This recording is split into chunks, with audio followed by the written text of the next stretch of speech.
পৃথিবীর অন্যতম বৃহত্তম লাইব্রেরিতে 1,80,00,000 বই আছে, কিন্তু ভয়ের কারণ হয়ে দাঁড়িয়েছে মাত্র একটি বই। এটি কোনো সাধারণ বই নয়, এর ওজন একজন পূর্ণবয়স্ক মানুষের সমান এবং এর পাতা উল্টাতে গেলে আপনার গায়ের ঘাম ছুটে যাবে। আর এর ভেতরে যেখানে অপেক্ষা করছে শয়তানের 1.5 মিটার লম্বা একটি জীবন্ত ছবি।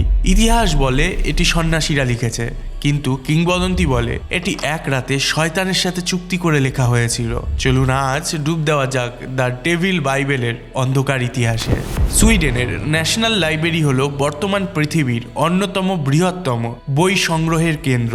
এই লাইব্রেরিতে অনেকগুলি অত্যন্ত বিরল এবং মূল্যবান বই রয়েছে, কিন্তু এই বিশাল আর্কাইভের মধ্যে একটি বই বাকি সবগুলোর চেয়ে আলাদা হয়ে দাঁড়িয়ে আছে, যার নাম হলো কোডেক্স গিগাস। ল্যাটিন ভাষায় এর অর্থ হলো বিশাল বই, এবং এটি সত্যিই তার নামের সার্থকতা প্রমাণ করে। প্রায় 1 মিটার লম্বা, একজন পূর্ণবয়স্ক মানুষের ওজনের সমান ভারী, এবং এর মোট লেখার ক্ষেত্রফল এতই বিশাল যে তা দিয়ে একটি পুরো পাবলিক সুইমিং পুল ঢেকে দেওয়া যাবে। এটি বর্তমানে টিকে থাকা মধ্যযুগের সব থেকে বড় পাণ্ডুলিপি, যা তৈরি হয়েছিল 1300 শতাব্দীর শুরুর দিকে।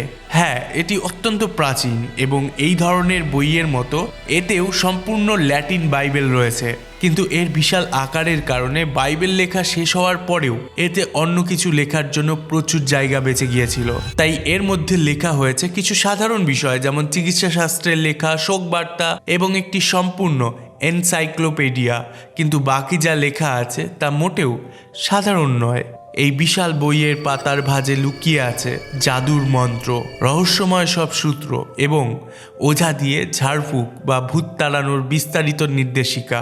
এবং তারপরেই আছে এটি, মানে শয়তানের 1.5 মিটার লম্বা একটি ছবি। এই ছবিটিকে অস্বাভাবিক বলা মানে 1300 শতাব্দীর প্রেক্ষাপটে একে খাটো করে দেখা হবে। আর আমি শুধু তার পরনের ওই পলকা ডট দেওয়া অদ্ভুত পোশাকের কথা বলছি না। বর্তমান বিশ্বের লাইব্রেরিতে হাজার হাজার মধ্যযুগীয় পাণ্ডুলিপি পাওয়া যায়, কিন্তু সেগুলোর একটিতেও এর ধারে কাছে যাওয়ার মতো কিচ্ছু নেই।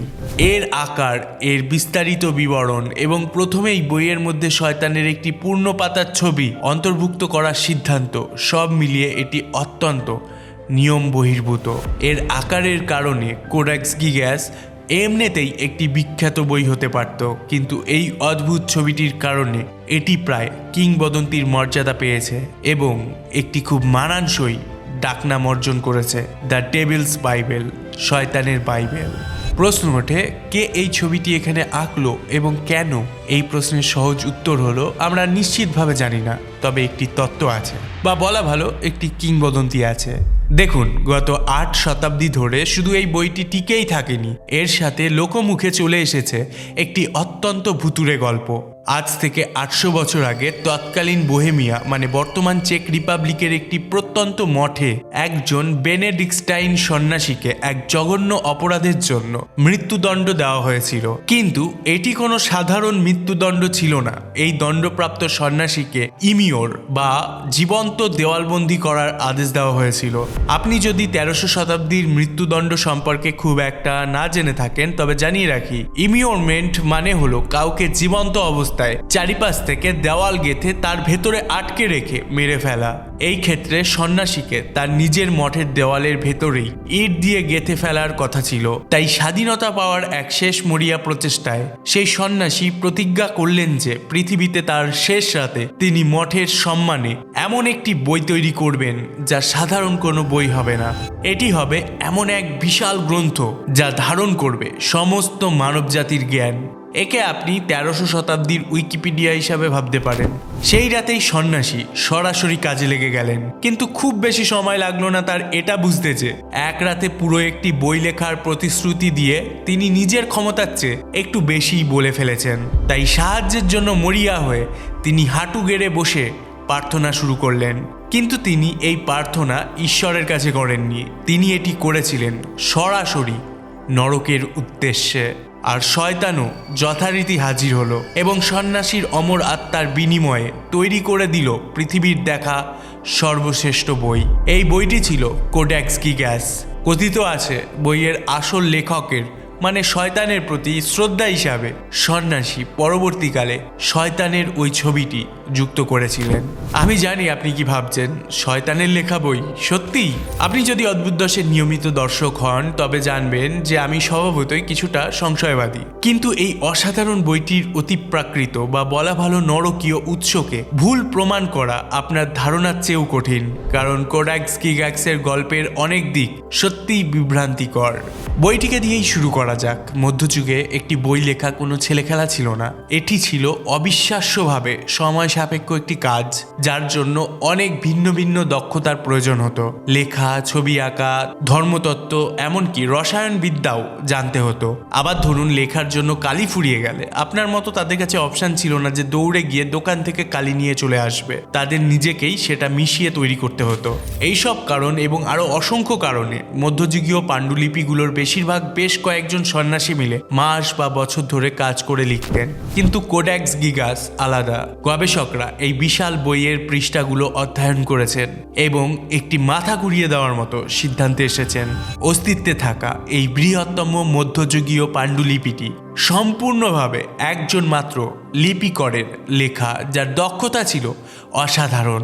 ছাপাখানা আবিষ্কারের আগের দিনগুলোতে একটি বইয়ের কপি বার করতে হলেও তা লিখেই নকল করতে হতো। এটি ছিল অত্যন্ত কষ্টসাধ্য কাজ, যা শারীরিক ও মানসিক উভয়ভাবেই ক্লান্তিকর। স্বাভাবিকভাবেই শব্দ বাদ পড়া, বানান ভুল এবং অন্যান্য ত্রুটি অত্যন্ত সাধারণ বিষয় ছিল, কিন্তু কোডাক্স গিগাস একটি বিশাল পাণ্ডুলিপি, অথচ এতে উল্লেখযোগ্য কোনো ভুলই নেই।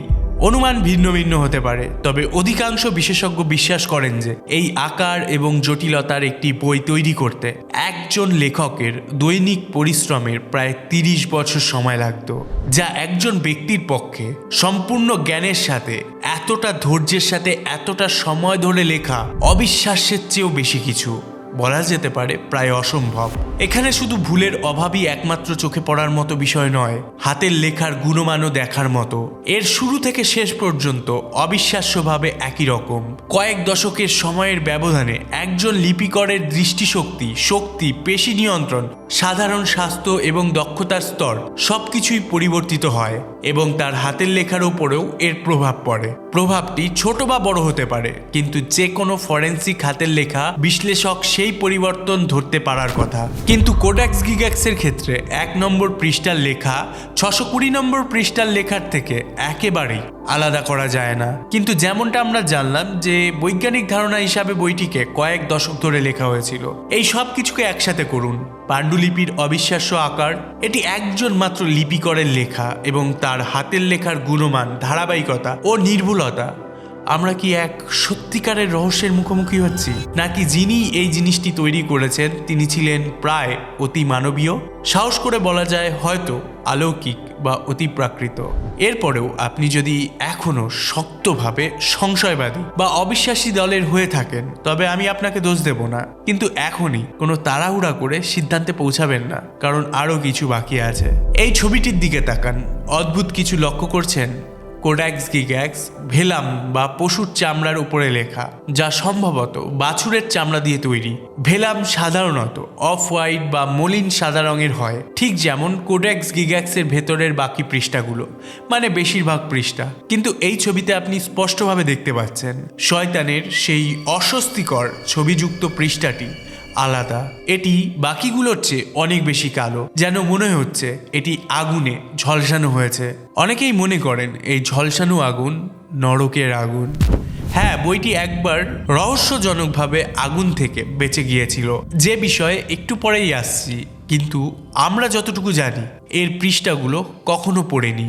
এরপর আছে পেছনের মলাটে থাকা এই দুটি ধাতব ফিটিং। পণ্ডিতরা বিশ্বাস করেন যে এগুলো ব্যবহার করে বইটিকে সবসময় টেবিলের সাথে শারীরিকভাবে আটকে বা শেকল দিয়ে বেঁধে রাখা হতো। দেখুন, আমি কোনো লাইব্রেরিয়ান নই, কিন্তু কোন ধরনের বইকে শেকল দিয়ে বেঁধে রাখার প্রয়োজন হয়? সংশয়বাদী হন বা নাই হন, আপনাকে স্বীকার করতেই হবে যে ব্যাপারটা একটু ভুতুড়ে, এবং এই ভুতুড়ে ভাব শুধু ব্যাখ্যাতীতভাবে কালো হয়ে যাওয়া পৃষ্ঠা বা জড়বস্তুকে শেকল পরিয়ে রাখার মধ্যেই সীমাবদ্ধ নয়, কারণ এই প্রাচীন গ্রন্থটির 800 বছরের ইতিহাস বইটির মতোই রহস্যময়। শয়তানের লেখক হওয়ার বিষয়টি একপাশে সরিয়ে রেখে একদম শুরুতে ফিরে যাওয়া যাক। আসলে কেউ জানে না এই বিশাল বইটি কোথা থেকে এসেছে। কোডেক্সটির প্রথম নিশ্চিত মালিক ছিল পোডলাজিস নামক ছোট এক বোহেমিয়ার মঠের সন্ন্যাসীরা। দীর্ঘদিন ধরে ঐতিহাসিকরা ধারণা করতেন যে বইটি এখানেই তৈরি হয়েছিল। আসলে বেশিরভাগ উৎস এখনো সেই দাবি করে, কিন্তু দেখা যাচ্ছে যে তারা সম্ভবত ভুল। 800 বছর আগে কোডেক্স গিগ্যাক্সের মতো একটি বই তৈরি করা ছিল অসম্ভব কঠিন কাজ। এর পার্চমেন্ট বা কাগজ তৈরির জন্য 160টি পশুকে জবাই করতে হয়েছিল এবং এর বিশাল বাধাই বা বাউন্ডিং শুধুমাত্র একজন দক্ষ কারিগরই তৈরি করতে পারতেন। এটি ছিল একটি অত্যন্ত উচ্চবিলাসী প্রজেক্ট এবং এর জন্য প্রচুর অর্থের প্রয়োজন ছিল। আসলে প্রচুর নয়, বিশাল অঙ্কের অর্থের প্রয়োজন ছিল। কিন্তু সুইডেনের ন্যাশনাল লাইব্রেরির গবেষকদের মতে পোডলাজিস মঠটি ছিল অত্যন্ত গরিব। এই বিশাল মাপের একটি প্রজেক্ট হাতে নেওয়ার মতো সম্পদ তাদের ছিল না। তাহলে কে করেছিল? এই প্রশ্নের উত্তরে আমাদের কাছে আসলে কোনো ধারণাই নেই। কোডেক্স গিগাস শুরু থেকেই খুব বিখ্যাত একটি বই ছিল। একসময় একে বিশ্বের 8ম আশ্চর্য হিসাবে গণ্য করা হতো, অথচ কেউ জানে না কে এটি তৈরি করেছিল বা এটি কোথা থেকে এসেছে। যেন এটি রাতারাতি কোথাও থেকে হঠাৎ উদয় হয়েছে। প্রথম কয়েকশো বছর কোডেক্সটি বিভিন্ন মঠের হাতে ঘুরেছে, কিন্তু 16শো শতাব্দীর শেষের দিকে এর ক্রমবর্ধমান খ্যাতি রোমান সম্রাট দ্বিতীয় রুডলফের নজর কাড়ে। রুডলফ ছিলেন বিশ্বখ্যাত শিল্প সংগ্রাহক, যার অতি প্রাকৃত বা গুপ্তবিদ্যা নিয়ে বিশাল রকমের আগ্রহ ছিল। চমৎকার অলঙ্করণ এবং শয়তানের নিজের তৈরির গুজব সব মিলিয়ে কোডেক্স গিগ্যাক্স ছিল তার পছন্দের তালিকায় একদম উপরের দিকে। তাই তিনি এটি সংগ্রহ করলেন। আসলে তিনি 1954 সালে মূলত এটিকে চুরি করেছিলেন এবং এটি দ্রুত তার সংগ্রহের রত্ন হয়ে ওঠে, যে সংগ্রহকে এখন সর্বকালের অন্যতম সেরা শিল্প সংগ্রহ হিসাবে বিবেচনা করা হয়। কিন্তু অবাক করার বিষয় কি জানেন? শয়তানের বাইবেল হাতে পাওয়ার কিছুদিন পরেই দ্বিতীয় রুডলফ পাগল হয়ে যান। কিন্তু আরও বেশি অবাক করার বিষয় হলো রুডলফের পাগলামির ধরন। তিনি প্যারানয়া বা অহেতুক সন্দেহে ভুগতেন এবং যখন তখন রেগে যেতেন। তিনি দাবি করতেন যে শয়তান তাকে ভর করেছে। বইটিকে সংগ্রহ করার সাথে সাথেই দ্বিতীয় রুডলফের এই আচরণ কি কাকতালীয়? হতে পারে, কিন্তু অন্ধকারের প্রভুর দ্বারা আচ্ছন্ন হয়ে অর্ধেক ইউরোপ শাসন করা যে বেশ কঠিন তা বলাই বাহুল্য। তাই শেষ পর্যন্ত রুডলফ এতটাই বোঝা হয়ে দাঁড়িয়েছিল যে তার নিজের ভাই তাকে ক্ষমতাচ্যুত করেন। সিংহাসনচ্যুত সম্রাটকে প্রাগ ক্যাসেলে বন্দি করে রাখা হয়। সাথে ছিল কোডেক্স গিগ্যাক্স এবং তার বাকি সংগ্রহ। এর মাত্র 9 মাস পরেই তিনি সেখানে মারা যান। কোডেক্সটি স্টোর রুমে ফেলে রাখা হয় এবং কয়েক দশক ধরে সেখানেই পড়ে থাকে। কিন্তু এই ধরনের বই বেশি দিন বাক্সে বন্দি থাকার জিনিস নয়। দ্বিতীয় রুডলফের মতোই সুইডেনের রানী ক্রিস্টিনা ছিলেন শিল্পের বিখ্যাত পৃষ্ঠপোষক এবং বইয়ের প্রতি তার বিশেষ আগ্রহ ছিল। 30 বছরের যুদ্ধের শেষের দিকে তার জেনারেলরা বুঝতে পারলেন যে সারা ইউরোপ থেকে যুদ্ধের লুট হিসাবে মূল্যবান শিল্পকর্ম, বিশেষ করে বই পাঠিয়ে তারা তরুণী রানীর অনুগ্রহ লাভ করতে পারেন। আর পুরো খ্রিস্টান জগতে কোডেক্স গিগ্যাক্সের চেয়ে মূল্যবান কোনো বই ছিল না।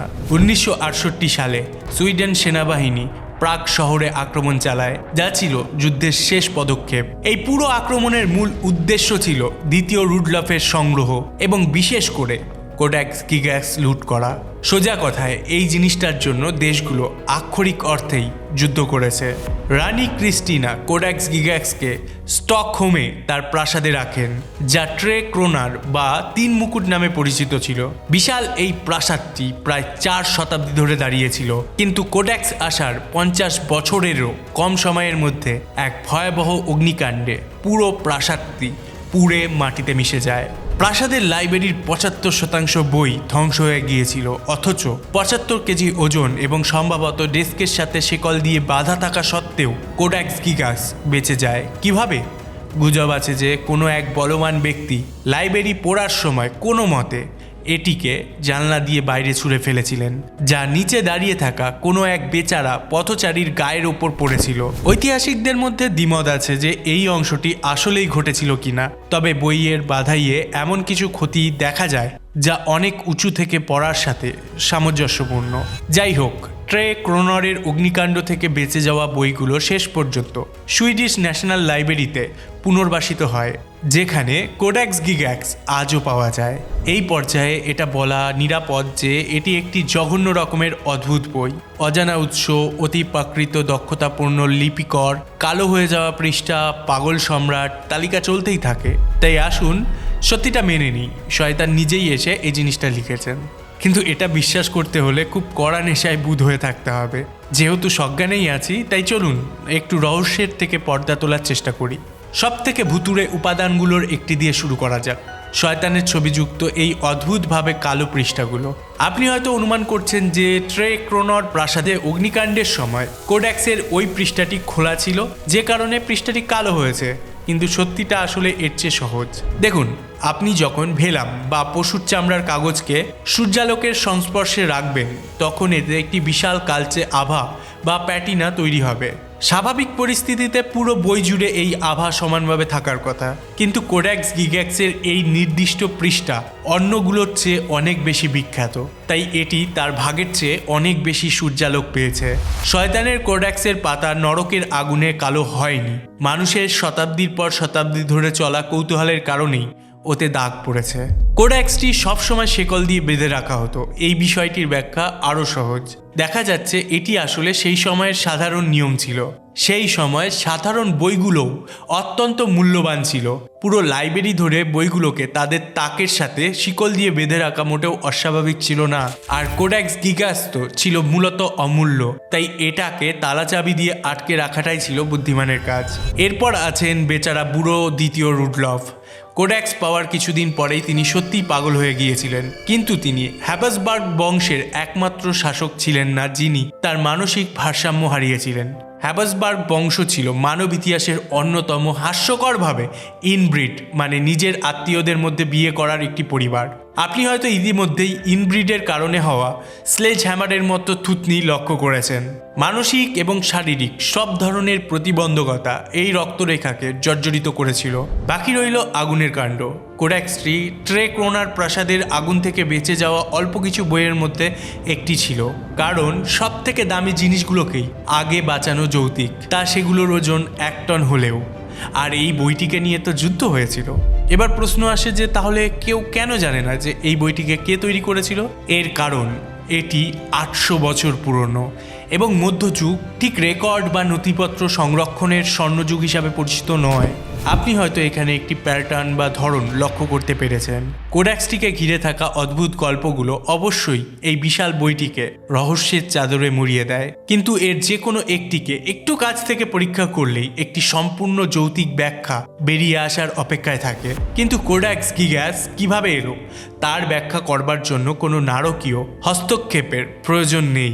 মানে এই নয় যে এই বিশাল গল্পের কোনো রহস্য নেই, কারণ শয়তান যদি নিজেই ধারালো নখযুক্ত হাতে কোডেক্স গিগ্যাক্স না লিখে থাকে, তার মানে সাধারণ কোনো রক্ত মাংসের মানুষই কোনোভাবে এটি করেছিল। আপনার সামনে যে বইটি দেখছেন তা এক সত্যি সাধারণ ব্যক্তির সারা জীবনের কাজ। সেই ব্যক্তি কে ছিলেন তা আমরা এখনো নিশ্চিতভাবে জানি না, কিন্তু দেখা যাচ্ছে যে পাণ্ডুলিপিটি নিজেই সেই কিংবদন্তির সাথে মিলে একটি সূত্র দিতে পারে। কোডেক্স গিগ্যাক্সের দ্বিতীয় পৃষ্ঠায় অন্যান্য জিনিসের মধ্যে হরমান ইনক্লুসাস নামক এক সন্ন্যাসীর জন্য একটি শোক বার্তা রয়েছে, যার ইংরেজি অনুবাদ করলে মোটামুটি দাঁড়ায় হরমান দ্য রিক্লুস, যার বাংলা অর্থ নির্জনবাসী বা সন্ন্যাসী হরমান। এখানে বেশ খানিকটা অনুমান এবং ক্যালকুলেশন জড়িত, তবে কিছু পণ্ডিত বিশ্বাস করেন যে এই নির্জনবাসী ঘরকুনো হরমান হয়তো কোডেক্সটির মূল লেখক ছিলেন। কিন্তু যেহেতু আমরা অনুমান করছি, চলুন আরও এক ধাপ এগিয়ে যাই, কারণ দেখা যাচ্ছে ল্যাটিন শব্দ ইনক্লুসাস অনুবাদের একাধিক অর্থ আছে। এর অর্থ বন্দী বা আবদ্ধ হতে পারে। তাহলে কি কিংবদন্তি সত্যি?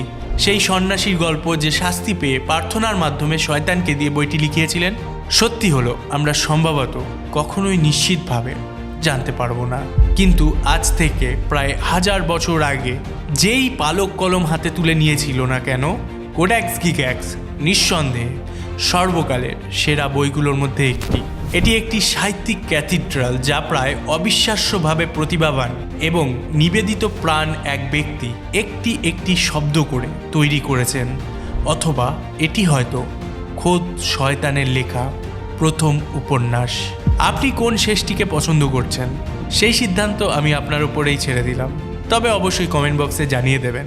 আপনার মতামত আমারও পড়তে ভালো লাগবে। আজ এইটুকুই। সুস্থ থাকবেন, আনন্দে থাকবেন।